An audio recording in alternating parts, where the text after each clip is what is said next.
Good morning and a very very happy morning. We are reading the power of your subconscious mind और हम page number 92 पे हैं। देख रहे हैं अलग अलग तरीके जिससे कि आप अपने सबकॉन्शियस माइंड के अंदर अपनी डिजायर को इम्प्रेग्नेट कर सकें और वो मैनिफेस्ट होके आपकी जिंदगी में आ जाए। तो हमने पिछले वीडियोस के अंदर ये देखा कि किस प्रकार से हम अपनी प्रेयर को साइंटिफिकली एंड आर्ट के थ्रू बिल्कुल परफेक्ट बना सकते हैं ताकि उसके आंसर आपको आए, और विजुअलाइजेशन टेक्निक भी हमने की। अब हम करने जा रहे हैं बॉयडन टेक्निक। चार्ल्स बॉयडन प्रोफेसर थे फ्रांस के अंदर और एक बहुत ही ब्रिलियंट साइकोथेरेपिस्ट थे, रिसर्च डायरेक्टर थे। उन्होंने डिस्कवर किया कि सबकॉन्शियस माइंड को इम्प्रेस करने का सबसे अच्छा तरीका ये है कि आप उसे एक ड्राउजी स्लीपी सी स्टेट नहीं होती नींद आने से पहले, जैसे अपने थोड़े थोड़े कहते हैं नींद आ रही है नींद आ रही है, वैसी वाली स्टेट पे हम लेके जाएं ताकि आपका जो अपना एफर्ट है वेयर आपका कॉन्शियस माइंड अलग सोच रहा है और आप अलग एफर्म कर रहे हो वो मिनिमम हो जाए। और सब कॉन्शियस माइंड को आइडिया ये है कि शांति से पैसिवली, और जब वो रिसेप्टिव हो तो वहाँ पर आप अपना जो भी आइडिया या डिज़ायर है उसको इम्प्रेस कर सकें। और उसने बोला कि एक सिंपल तरीका ये है कि आप अपने आइडिया को थोड़े से शब्दों के अंदर एक एफर्मेशन में ले आएं और फिर उसे बार बार बार बार रिपीट करें, जैसे कि अपने लोरी नहीं सुनते हैं बिल्कुल वैसे ही, ताकि वो एकदम आपके दिमाग में घुस जाए। तो रियल लाइफ में इनका एग्जाम्पल ये देते हैं कि कुछ साल पहले एक यंग विधवा थी जिसने एक लीगल फैमिली डिस्प्यूट के अंदर वो आ गई। उसके जो हस्बैंड जिनकी डेथ हो गई थी, उन्होंने अपनी पूरी एस्टेट उसके नाम पे की थी, लेकिन उसके जो प्रीवियस मैरिज से बच्चे थे उन्होंने उसके ऊपर स्वीट फॉल करा हुआ था। उसने जोसेफ की हेल्प मांगी, जेसफ ने उसको मॉडर्न तरीका बताया और उसको बोला कि इस पूरे को कंडेंस करके छोटे के अंदर लिख ले और उसको अपनी मेमोरी के अंदर इम्प्रेस करे। तो उसने जो छोटी लाइन बनाई अपने लिए वो ये थी, it is finished in divine order. Mean की डिस्प्यूट जो था दिव्यता यानी ठाकुर जी के अनुसार पूरा हुआ। और उसने ये बात को बार बार बार बार बोला। और जो इन्फिनिट इंटेलिजेंस जो हम जानते हैं, असीम अनंत अगाध जो इंटेलिजेंस ऑपरेट करती है हमारे सबकॉन्शियस माइंड में, वो इसके लिए हारमोनियस कंक्लूजन लेकर आएगी। हर रोज 10 रात ऐसा करने के बाद में अपनी मतलब रोज क्या करती थी, वो कुर्सी पे बैठती थी, अपने बॉडी को रिलैक्स करती थी, स्लीपी स्टेट में आती थी, उसके अंदर इस एफर्मेशन को धीरे क्वाइटली बोलती थी, it is finished in divine order, it is finished in divine order. और उसको अंदर से शांति भी मिलती थी, ट्रंक्विलिटी भी मिलती थी और फिर वो सो जाती थी नॉर्मल स्लीप में।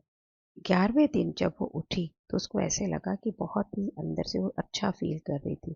और उसी दिन उसके वकील ने उसको फ़ोन करके बोला कि जो अपोजिशन के वकील हैं वो इस सब चीज़ों को सेटल करने को तैयार है और एक हारमोनियस एग्रीमेंट हो गया और लॉसूट खत्म हो गया। जब हम ये बात करते हैं स्लीपिंग टेक्निक की तो पेज नंबर 93 पे बुक हमें बताती है कि जिस समय हम एक ड्राउजी सी स्लीपी स्टेट में आते हैं ना, तो हमारा एफर्ट बिल्कुल कम हो जाता है और हमारा जो सबकॉन्शियस माइंड होता है ना, वो इस समय स्लीपी स्टेट के अंदर सबमर्ज होता है। तो उसका कारण ये है कि इसी स्टेट में जो सबकॉन्शियस माइंड में जितनी चीज़ें और फजूल भरी होती है ना, ये निकल के बाहर आ जाती है। और ऐसी अवस्था आपके पास 2 टाइम होती है, एक जब आप सोने जाते हो उस समय, एक जब आप उठते हैं ना उसी वक्त जो ऐसे हाँ उठ रहा हूँ वाली जो स्टेट होती है वो। इन दोनों अवस्थाओं के अंदर जो आपकी नेगेटिव थॉट्स होती हैं, जो कि आपकी इच्छा को पूर्ण नहीं होने देती, उसको न्यूट्रलाइज कर देती हैं, ये इस समय सबकॉन्शियस माइंड जो होता है ना उसको नहीं ले रहा होता है।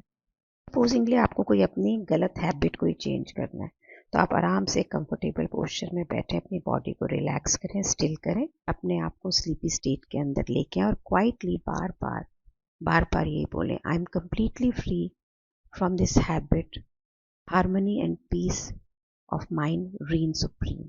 कि मैं ये आदत से बिल्कुल फ्री हूँ और मेरे दिमाग में बिल्कुल शांति और एक लयता राज्य करती है। इन शब्दों को धीरे धीरे लविंगली आपने 5 से 10 मिनट हर रोज रात को और हर रात रोज सुबह बोलना है। जितनी बार आप इसको बिल्कुल रिपीट करेंगे, इमोशनल वैल्यू आपकी बढ़ती चली जाएगी। तो जब आपका दिल करे नेगेटिव हैबिट दोबारा आ रही है करने की, उसी वक्त इस फार्मूला को ना आपने ज़ोर से, मतलब ज़ोर से तो क्या, मतलब बोल के बोलना है। आप ना सबकॉन्शियस माइंड को ये आइडिया एक्सेप्ट करा रहे हैं कि भाई मैं ये जो आदत मेरी ख़त्म हो रही है और ये पीसफुली हो रही है। यहाँ से आपका हीलिंग फॉलो होगा।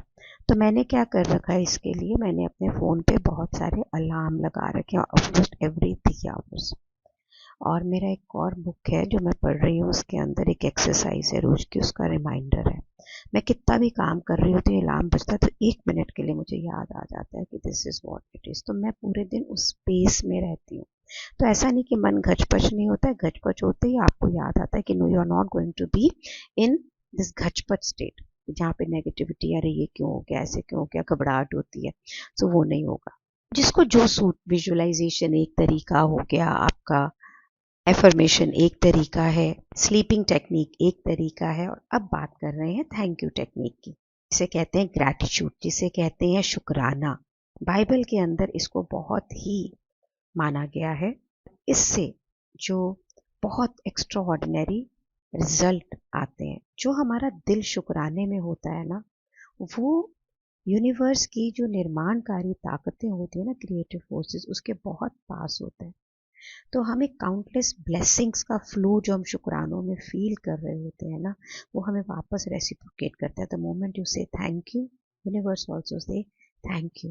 तो यहाँ पे कॉस्मिक लॉ, जो ब्रह्मांड का लॉ है ऑफ एक्शन एंड रिएक्शन, ये काम में आता है। यहाँ पर एक मदर की रियल एग्जाम्पल दी है कि एक यंग मदर थी, उसके 3 बच्चे थे और उसके पास कोई काम नहीं था, बच्चों को खाना खिलाना था, कपड़े चाहिए थे, उसको ये नहीं मालूम था कि वो क्या करे।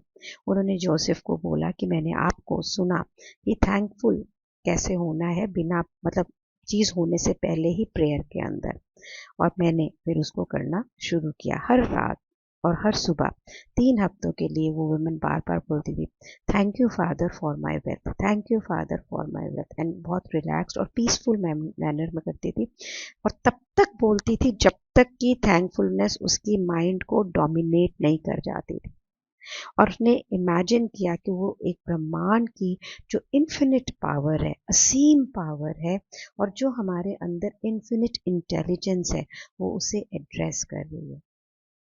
उसे ये मालूम था कि वो इसे लिटरली रूप में देख नहीं सकती है, लेकिन वो अपनी जो आध्यात्मिक सेल्फ था, स्पिरिचुअल जो उसकी परसेप्शन थी, अनुभूतियाँ थी, इनर आइज से उसे देख रही थी। और वो रियलाइज कर रही थी कि जो ये वेल्थ का यानी धन का एक इमेज क्रिएट कर रही है, ये पहला स्टेप है जो कारण बनेगा उसकी जिंदगी के अंदर पैसा, पोजीशन और खाना लाने में, जिसकी उसे बहुत ही ज़रूरत है।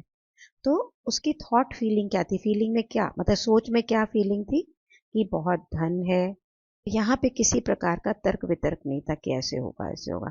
सो थैंक यू फादर बार बार बोलने से उस जो औरत का दिमाग और हार्ट बिल्कुल एक्सेप्टेंस में था कि हाँ, मेरे पास तो सब कुछ आ गया है। जैसे ही सोच ये मेरे पास है नहीं, पावर्टी की, डिस्ट्रेस की कम हुई, उसने फिर से बोला थैंक यू फादर। जितनी बार बोलना था वो थैंक यू करती ही रही, अपने माइंड को रिकंडीशन करती रही with the idea of wealth कि मेरे पास वेल्थ है। यहाँ से एक बहुत ही इंटरेस्टिंग बात उसकी लाइफ में हुई। वो अपने पुराने जो मालिक थे उनसे मिली, जिसको 5 साल तक नहीं मिली थी अभी। अब उसने उसको एक बहुत ही वेल पेड पोजीशन ऑफर की, उसको एक टेम्पररी लोन भी दिया जब तक कि उसको फर्स्ट पे चेक नहीं मिलता है। तो उसने जोसेफ को बताया कि मैं ये अमेजिंग प्रेयर की पावर आपको कभी भी ना तो भूलूंगी, और आपके लिए बहुत शुक्राना है, और ये मेरे लिए बहुत ही वंडरफुली काम की है। तो आज अपने यहाँ तक करें, नहीं तो क्योंकि प्रैक्टिस कैसे करेंगे। सो एक हो गया थैंक यू टेक्निक, और हम सारे कर सकते हैं ना टेक्निक, बिल्कुल पूरे दिन इसी स्पेस में रहे, हमारी ज़िंदगी है, हम जीना चाहते हैं उसे जैसे हम जीना चाहते हैं। सो शुक्राने हो गए, स्लीपिंग टेक्निक हो गई कि हम अपने सुबह और शाम सोने से पहले, उठने से पहले ड्राउजी स्टेट में लाएं और अपने आप को जो भी चीज़ हमें चाहिए उस थॉट से इम्प्रेगनेंट करें अपने सबकॉन्शियस माइंड को। एफर्मेशंस की पूरी जो भी आपके आइडियाज को कंडेंस करके छोटी लाइन के अंदर लाके, और फिर आप उसे बिल्कुल अपनी बॉडी को पीसफुल सब्जेक्टिव रूप में लाके उसे करें। देन वी डिड विजुअलाइजेशन, तो ये अगर हम करेंगे, ऐसा हो ही नहीं सकता कि ज़िंदगी ना बदले, मेरी बदल रही, आपकी कैसे नहीं बदलेगी। सो कोई बहानेबाजी नहीं करनी है, पूरा इसके ऊपर काम करना है अपने ऊपर इंटरनली, ठीक है। सो आप अगर आप मेरे साथ काम कर रहे हैं तो कमेंट करें कि यस मैं काम कर रहा हूँ, लाइक करें इस वीडियो को, सब लोगों को इसे शेयर करें ताकि वो लोग भी इस तरह से अपनी ज़िंदगी को बेटर कर सके, और उसका कारण आप होंगे, और मेरी ज़िंदगी को बेटर करने का कारण भी आप हैं। कहने को मैं आपके लिए पढ़ती हूँ और पढ़ तो अपने लिए रही हूँ ना। Thank you so much for being in my life. Thank you so much.